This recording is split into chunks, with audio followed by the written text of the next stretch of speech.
She felt the laughter before she heard it. That sharp, cutting kind that sticks to your skin and won't wash off. Mara Hale kept her eyes on her hands as the voices circled closer. Her fingers moved fast over the torn fabric in her lap, needle in, needle out, like if she stitched hard enough she could sew herself invisible. Her chest felt tight. Her throat burned. She already knew what was coming. Someone always decided her fate for her. So, a girl said lightly, far too lightly, "You're not busy tomorrow, are you?" Mara's needle froze. She didn't look up. Slowly she shook her head. "Good," the girl replied, "because you're going up the mountain." The Frontier Inn's common room smelled of old smoke and sour ale. A fire snapped in the hearth, throwing long shadows across the walls where a weathered notice had been pinned. Ridge Hollow Cabin. Wood chopping. Fair pay. The girls had been laughing over it all evening. Fair pay, another scoffed, for working under that animal. Mara swallowed. They all knew the stories. Cole Rourke. The mountain man, a brute who lived alone above the timberline, who spoke to no one unless forced. Men said he had a temper like a trapped bear, that he'd chased helpers off his land with an axe raised high, and now, somehow, he needed help.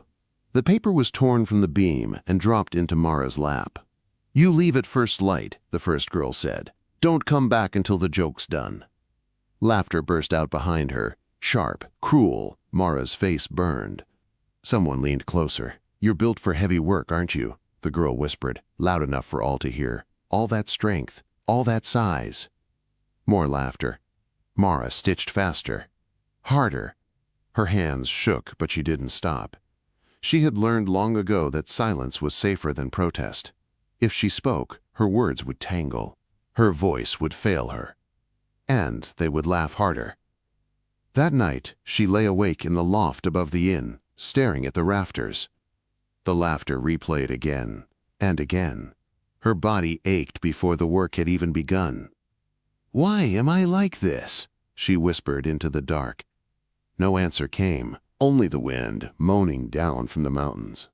Dawn arrived cold and gray. Mara slipped out before anyone could see her. She wore her oldest dress, the one already stretched and worn thin, and tied her hair back with a fraying cord. Each step up the trail burned her legs. The climb took hours. Her breath came heavy. Sweat soaked her collar despite the chill. By the time she reached the clearing, her hands were numb and her heart was pounding.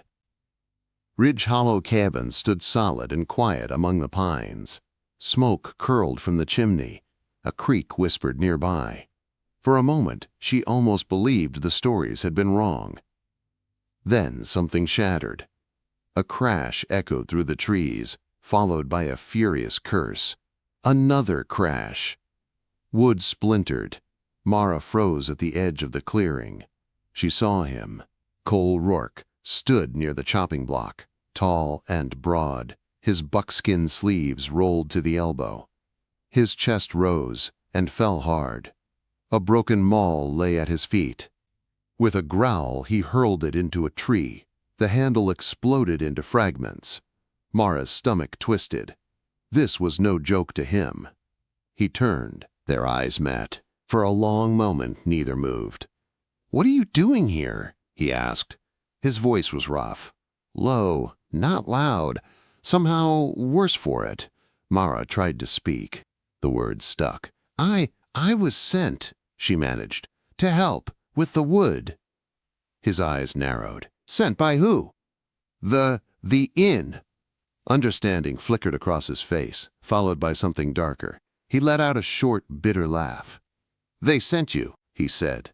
Not a question. Heat flooded Mara's cheeks.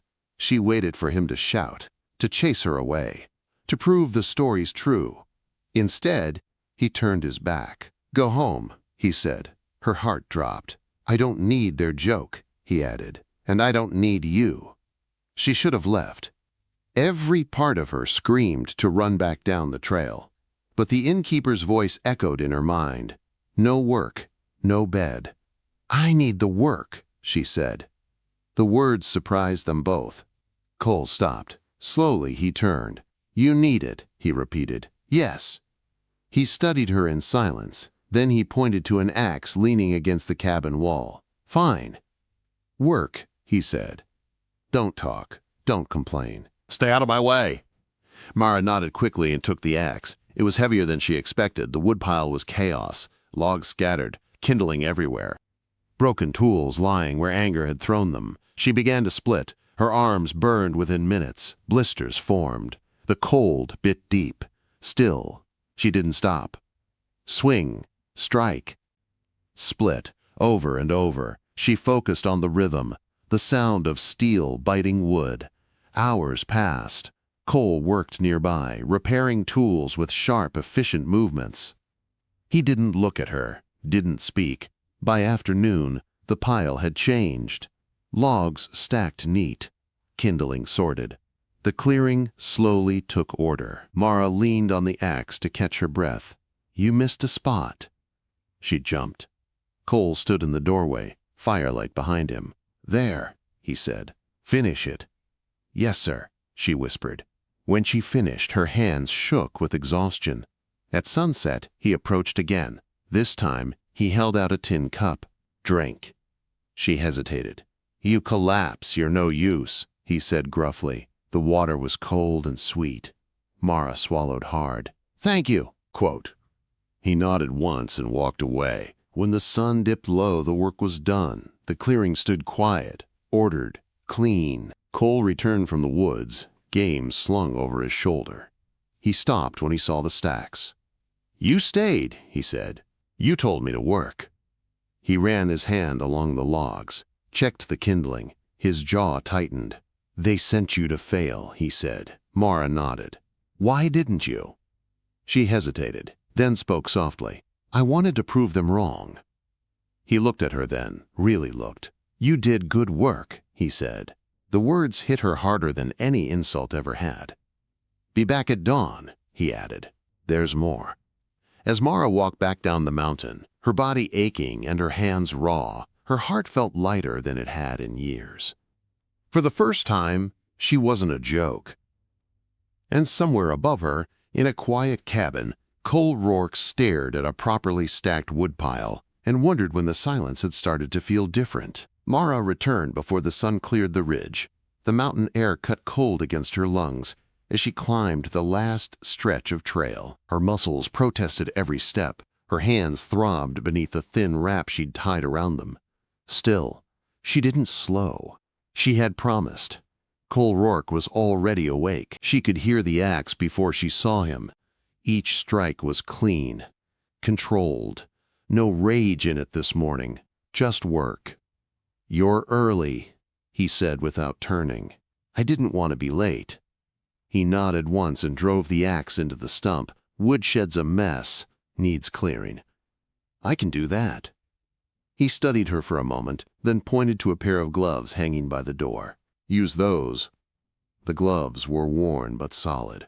When she pulled them on, the leather felt like a quiet kindness she hadn't expected. She didn't thank him. She just went to work. The woodshed smelled of old pine and dust. Logs lay scattered, some half-rotted, some too green. Mara worked steadily. Lift, sort, stack. She breathed through the strain and focused on the order forming under her hands. Time passed. Outside, Cole hammered at the cabin wall, repairing loose boards. She heard him curse once when a nail bent, but nothing flew. The anger stayed buried. By mid-morning, sweat ran down her spine. She leaned against a stack to rest. That's when laughter drifted up the trail. Mara froze. She peered through the shed door and saw them. 4 girls from the inn, perched on horses at the edge of the clearing. Their dresses were clean, their faces bright with anticipation. There she is, one called. Still alive. Another laughed, covered in sawdust. Looks like she belongs. Mara stepped back into the shadows, her chest tight. She wanted to disappear, to fold into the dark and let the mountains swallow her. Then Cole's voice cut through the air. You got business here? The laughter faltered. We're just checking on our friend, one replied sweetly. She's working, Cole said. You're distracting her. So? Another snapped. We'll leave when? I said leave. His tone was low. Dangerous. The girls shifted in their saddles. One opened her mouth to argue, then thought better of it. The horses turned. Hooves retreated down the trail. Mara's hands trembled. Cole returned to his hammer as if nothing had happened. That afternoon, he asked her to help stack firewood inside the cabin. The room was small, close. Logs were piled high along the wall. Mara bent to lift one. It didn't move. She tried again, her face flushing with effort. A presence filled the doorway behind her. "Here," Cole said. He reached past her. Their hands touched for a brief second. Rough skin, steady warmth. Together, they lifted the log and set it in place.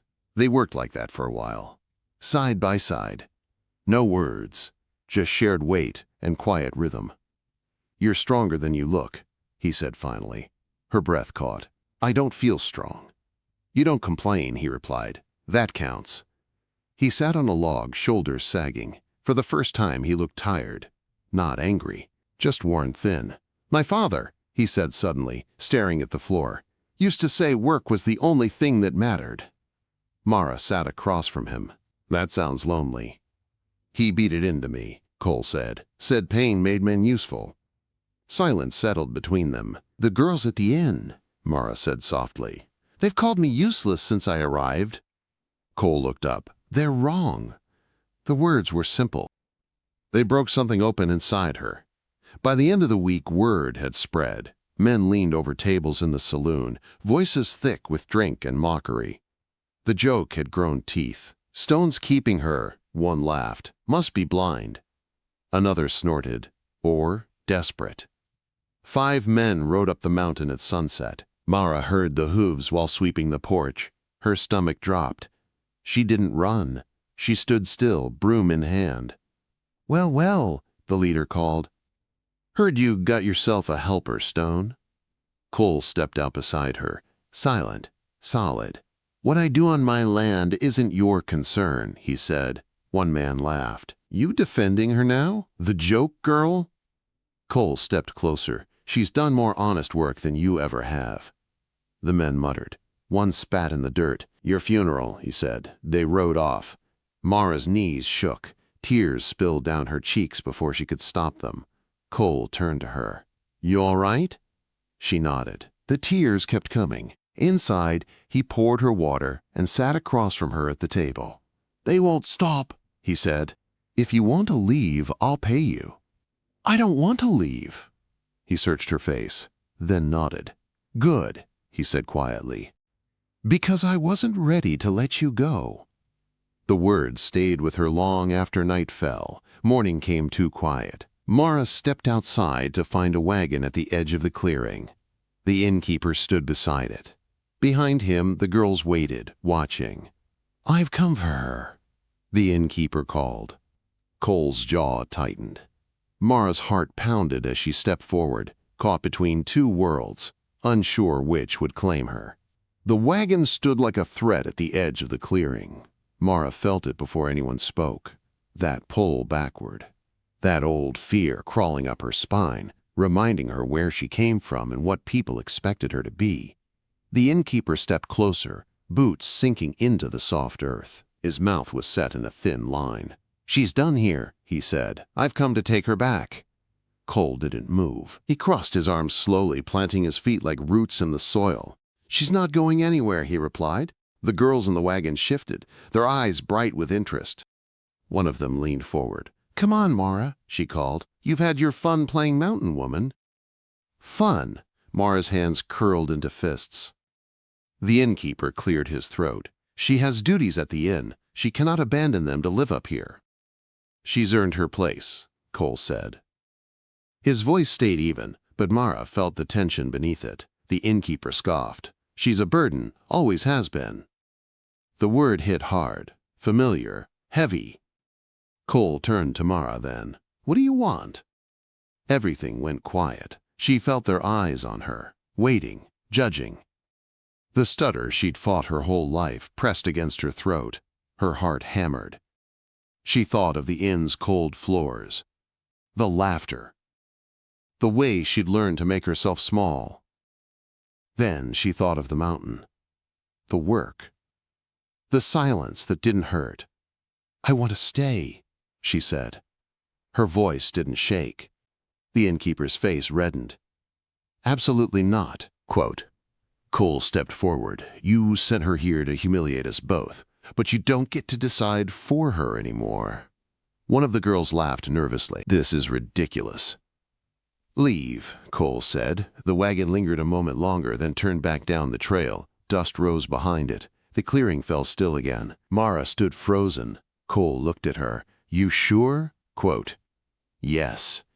He nodded once. "Then we'll make it work." The days that followed were quieter, harder in some ways. The work never stopped. Fences needed mending. Firewood needed splitting. Roof shingles needed replacing before winter came. Mara worked through the ache, through the soreness that never fully left. Cole never pushed her past her limit, but he didn't coddle her either. He trusted her. Trust felt new, strange. One afternoon, as they repaired a fence line, Cole spoke again about his father, about the nights he'd slept hungry, about learning early that anger kept people away. "I didn't plan on keeping anyone," he said, staring at the mountains beyond the trees. "I didn't plan on staying anywhere," Mara replied. They shared a quiet smile. Word in town turned sour. Men muttered. Women whispered. The joke had curdled into resentment. One evening, a rock struck the cabin wall. Then another. Mara jumped. Her chest tightened. Cole stepped outside, shotgun in hand. The woods stayed silent. Whoever had thrown them was already gone. "They won't stop," Mara said softly. "No," Cole replied, "but neither will we." Winter crept closer. Frost rimmed the mornings. Smoke rose thicker from the chimney. One night, Mara woke to coughing. Cole sat by the fire, shoulders slumped, breath shallow. "You're sick," she said. "I'm fine." "You're not." She brewed tea from dried herbs she'd gathered weeks before, sat beside him, held the cup steady while he drank. "You don't have to take care of me," he muttered. "Yes," she said gently, "I do." The fever broke by morning. After that, something shifted. They moved around each other easier, spoke more, shared meals in silence that felt full instead of empty. One evening, as snow began to fall, Cole cleared his throat. "The innkeeper will come back," he said. "With law this time." Mara nodded. She'd expected it. "If you leave now, no one will blame you." She looked at him. Really looked. "I'm not leaving." He studied her face, then nodded. "Neither am I." The knock came 2 days later. A deputy stood on the porch, papers in hand. The innkeeper behind him, smug. Cole read the notice slowly. "Improper arrangement," the deputy said. "Town wants it corrected." Mara's heart pounded. Cole folded the paper. "There's a simple solution." He turned to her. "Mara Hale," he said, voice steady. "If you'll have me, I want you to stay, not as a worker." The world seemed to tilt. "As my wife." The words hung between them. Mara's breath caught. Tears blurred her vision. "You're serious." "I've never been more certain." She thought of the years she'd been told no one would choose her, that she was too much, too heavy, too unwanted. "Yes," she whispered, then louder. "Yes." The deputy cleared his throat. Uncomfortable, Cole took Mara's hand, held it firm. "She's staying," he said. "Legally." Quote.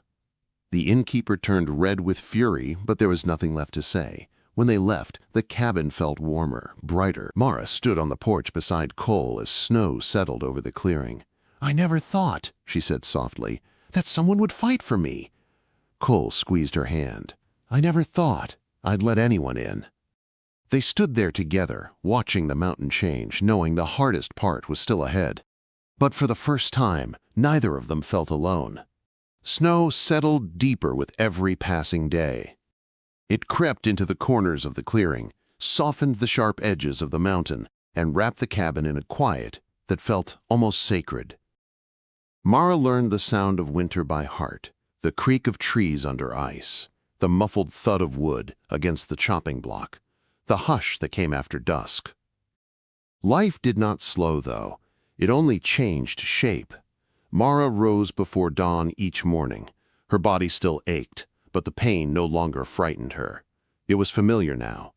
Honest. She built fires, swept snow from the steps, and helped Cole prepare the cabin for the long months ahead. Cole worked harder than ever, not from anger this time, but purpose. He repaired the roof before the next storm hit, reinforced the shed, laid traps along the ridge line. They spoke more now, not always about the past, sometimes just about the work, sometimes about nothing at all. One evening, as they ate stew by the fire, Mara noticed him watching her. "What?" she asked quietly. "You don't flinch anymore," he said. She thought about how she no longer waited for the next cruel word. "I think," she said slowly, "I finally believe I belong somewhere." He nodded. "You do." The town did not forget them. A week before Christmas, fresh tracks appeared near the tree line. Boot prints, too many to ignore. "They're watching," Mara said. "I know," Cole replied. That night, the wind howled hard against the cabin walls. Mara lay awake listening to it. She could feel the tension in the air, thick and waiting. Near midnight, a shout echoed through the trees. "Stone!" Quote. Mara sat up, heart racing. Cole was already on his feet. He pulled on his coat and grabbed his rifle. "Stay inside," he said. She followed him anyway, stopping just inside the doorway. 3 men stood at the edge of the clearing, lanterns swinging. One of them she recognized from the saloon. "This don't have to be ugly," the man called. "Town just wants things set right." Cole stepped forward. "They are set right." Another man sneered. "You think marrying her fixes it? People are talking." Mara's chest tightened. Cole's voice stayed calm. "Then they can keep talking." The men exchanged glances. One spat in the snow. "She ain't worth this trouble," he said. Before Mara could stop herself, she stepped onto the porch. "I am," she said. Her voice carried. The men stared at her. Surprise flickered across their faces. Cole turned, eyes wide. "Mara." "I won't hide," she said. "Not anymore." Silence stretched. Then one man laughed, uneasy. "This isn't over," he muttered. They left soon after, their lanterns bobbing down the trail. Mara's knees trembled once they were gone. Cole wrapped his arms around her without a word. She leaned into him, breathing in the smell of wood smoke in winter. "You shouldn't have come out," he said quietly. "I know," she replied, "but I needed them to hear me." He nodded. "I'm proud of you." Those words warmed her more than the fire ever could. Winter deepened. Snow piled high against the cabin walls. Travel became impossible. They were alone now, truly alone. At first, the silence scared Mara. Old fears crept back in the quiet moments. Doubts whispered when the fire burned low.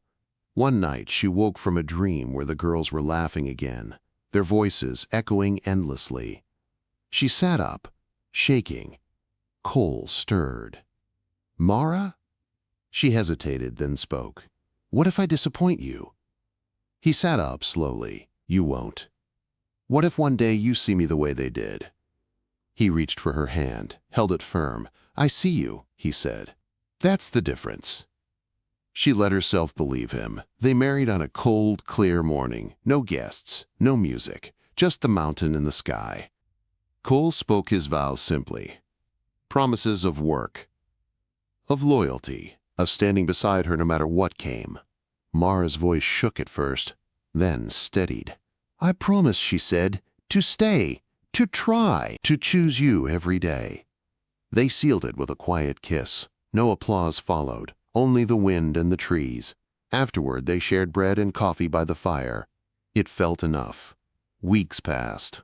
One afternoon, as Mara stacked jars of preserved vegetables, a sharp pain shot through her back. She gasped and grabbed the table. Cole was at her side in an instant. "What is it?" Quote. "I don't know," she whispered. "It's been happening more lately." He frowned. "You should rest." She tried to brush it off, but the pain returned again and again. Fear crept in. That night, she confessed it aloud. What if I can't keep up? Cole looked at her for a long time. Then we slow down, he said. Together. She swallowed. You don't regret choosing me? Never, he replied without hesitation. Spring would come eventually. They both knew that. With it would come the town again, the looks, the whispers. But as snow fell softly outside, Mara rested her head against Cole's shoulder and let herself feel safe. For now. And somewhere deep inside, she sensed that the mountain had one more test waiting for them both. Spring came late and restless. Snow loosened its grip inch by inch, sliding from the pines in heavy sighs. The creek swelled with meltwater, loud and fast, like it had something to prove. With the thaw came work that could not wait. Cole rose before dawn each morning. Fences had collapsed under winter weight. Traps needed resetting.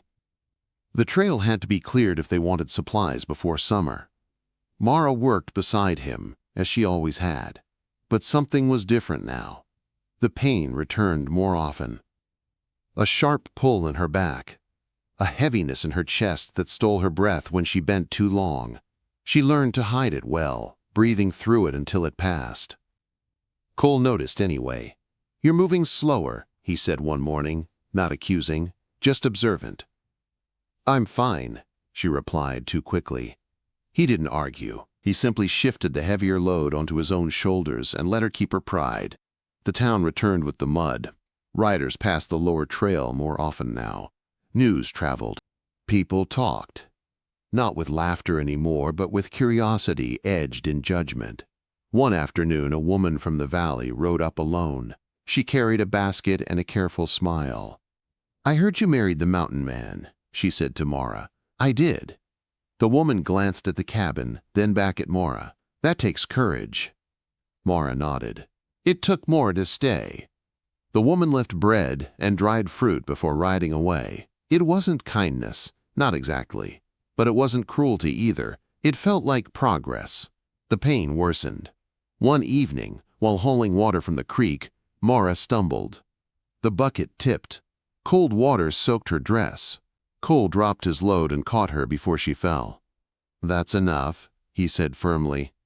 I can finish, she protested, breath short. You don't have to. The words stopped her. No one had ever said that to her before. That night, she admitted the truth. It hurts, she whispered by the fire, more than it should. Cole's jaw tightened. How long? Since winter. I didn't want to worry you. He reached for her hands, held them gently. We'll ride to town tomorrow. Fear flashed through her. I don't want them staring. Let them, he said. You come first. The ride down the mountain felt longer than it ever had. Every jolt sent a sharp reminder through her body. The town came into view, familiar and unwelcome. People noticed them immediately. Whispers followed as they dismounted. Heads turned, eyes lingered. Cole kept his hand at her back as they entered the small clinic. The doctor was older, gray-haired, his voice calm. After a long examination, he sat back and folded his hands. You've been carrying too much weight, he said gently.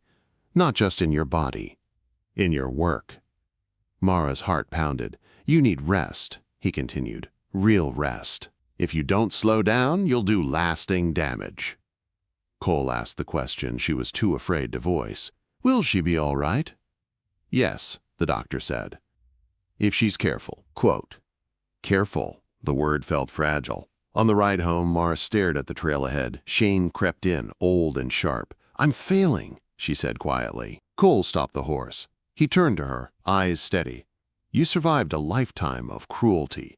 You worked through pain most people would never admit to. That's not failing.